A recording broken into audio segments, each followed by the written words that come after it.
আসসালামু আলাইকুম বন্ধুরা, ঢাকা সেন্ট্রাল ইউনিভার্সিটির প্রথম মেরিটের রেজাল্ট ইতিমধ্যে প্রকাশিত হয়েছে। যারা ইতিমধ্যে একটি সাবজেক্ট এবং কলেজ পেয়ে গেছো তাদের কিন্তু এখন খুব গুরুত্বপূর্ণ কিছু সিদ্ধান্ত নিতে হচ্ছে। প্রথমত হচ্ছে তুমি ভর্তি হতে চাও নাকি চাও না।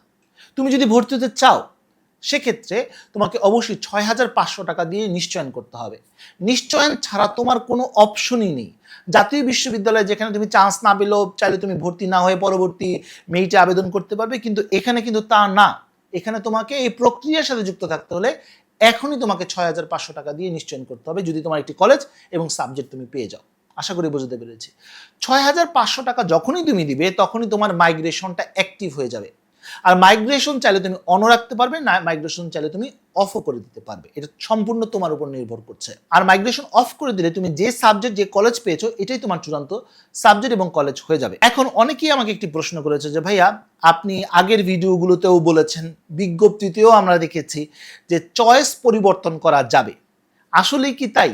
হ্যাঁ, চয়েস পরিবর্তন করা যাবে, যেটা অনেক বিশ্ববিদ্যালয় থেকেই ব্যতিক্রম এই সেন্ট্রাল ইউনিভার্সিটি।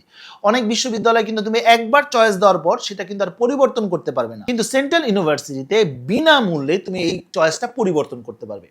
তুমি যদি ফার্স্ট মিট অর্থাৎ এই রেজাল্টে যেটা দু একদিন আগে দিল, এই রেজাল্টে তুমি যদি কোনো সাবজেক্ট এবং কলেজ না পেয়ে থাকো, অর্থাৎ ইতিমধ্যে তুমি কোনো সাবজেক্টে চান্স পাওনি, তারপরেও তুমি এই সময়টুকুর মধ্যে অর্থাৎ 4 তারিখ থেকে 12 তারিখের মধ্যে তুমি তোমার চয়েসটা পরিবর্তন করতে পারো। তোমার কাছে যদি মনে হয় না এই চয়েসটা আমার ভালো হয়নি, এটাকে আমি পরিবর্তন করে আগে পরে করব, সেটাও তুমি করতে পারবে।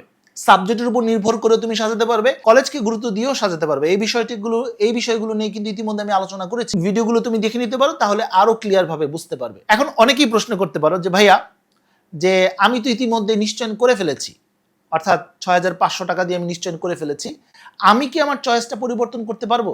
হ্যাঁ, তুমিও পারবে। তুমি যদি অটো মাইগ্রেশন অন রেখে ৬,৫০০ টাকা ইতিমধ্যে তুমি দিয়ে ফেলেছো নিশ্চয়নের জন্য, তুমিও চাইলে চয়েস লিস্টটা পরিবর্তন করতে পারবে। আশা করি বুঝতে পেরেছি। অর্থাৎ যে সাবজেক্টটি তুমি পেয়েছো, যে কলেজটি তুমি পেয়েছো, এটা তো নিশ্চিতভাবে তুমি পাচ্ছই। তুমি চাইলে তোমার চয়েসটা পরিবর্তন করে সেটা পরবর্তী মেরিটগুলোর জন্য আরো বেশি ইফেক্টিভ তুমি চাইলে করতে পারো। এই দুটি ক্যাটাগরি শিক্ষার্থীদের বাইরে আর কোনো ধরনের ক্যাটাগরি শিক্ষার্থী কিন্তু এই চয়েস লিস্ট পরিবর্তন করতে পারবে না। অনেকেই প্রশ্ন করতে পারো যে ভাইয়া এটাকে আমি নিজে নিজেই করতে পারবো। হ্যাঁ, যেভাবে তুমি আগে আবেদন করেছিলে সেভাবেই করতে পারবে।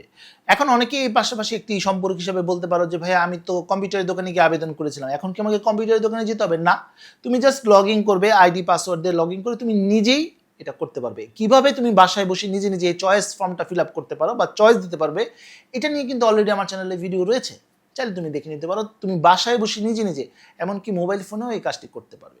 আশা করি এতটুকু ক্লিয়ার। সর্বশেষ একটি প্রশ্ন আসতে পারে যে ভাইয়া আমাদের সেকেন্ড মেরিট লিস্ট বা প্রথম মেরিট লিস্টের মাইগ্রেশনটা কবে নাগাদ প্রকাশিত হবে? এটা আগামী 14 তারিখে প্রকাশ হওয়ার কথা রয়েছে। এ ব্যাপারে কোনো আপডেট আসলে ইনশাল্লাহ আমি তোমাদেরকে জানিয়ে দিব। অনেকে আমাকে ছবির ব্যাপারে এবং ব্লাড গ্রুপের ব্যাপারেও প্রশ্ন করেছো যে ভাইয়া এটা আমি কিভাবে করব। মূলত তুমি প্রোফাইলে লগ ইন করার পর অনেকেরই ছবি পরিবর্তন চাইলে তুমি করতে পারবো।